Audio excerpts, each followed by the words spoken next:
What is the biggest difference between your relationship with Dom versus your current relationship with Courtney? Ooh, very nice. When it comes to the MAFS experience, my relationship with Dom, for a lot of it, we were trying to make it work because that is what the experiment was. Yeah. By all means, we found many avenues that we connected on, but in terms of the way that I felt, especially towards the end, I know that she was uncertain. You didn't really see that on the TV. There was a few points, you saw it at the last dinner party. She wasn't 100% how she felt about me, and to be honest, I think by that point, I wasn't 100% sure about how I felt about her, and that was the better part of 3 months into the relationship. The main difference between that and Courtney is, with Courtney, I've just naturally fallen in love. I haven't really said this to anyone. When I met Courtney,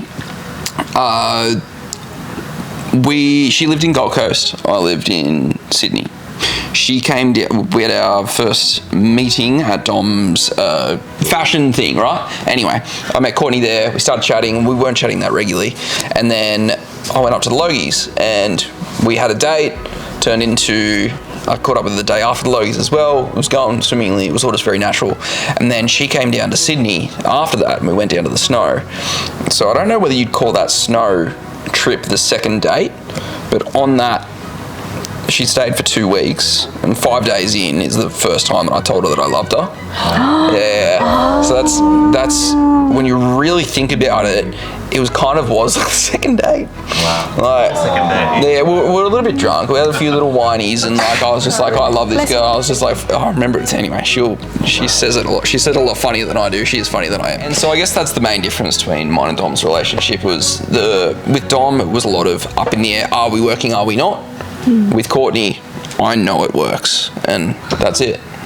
That's just how you know it's right, though, when it's easy. Yeah. And don't get me wrong, there's challenging parts of it, especially when she was in Gold Coast, I was in Sydney. There's times when you just like, just move in. But, yes, you're exactly right. It does flow naturally. It just feels like it flows. I don't know. There's no other way I can put it. Yay. It's so cute.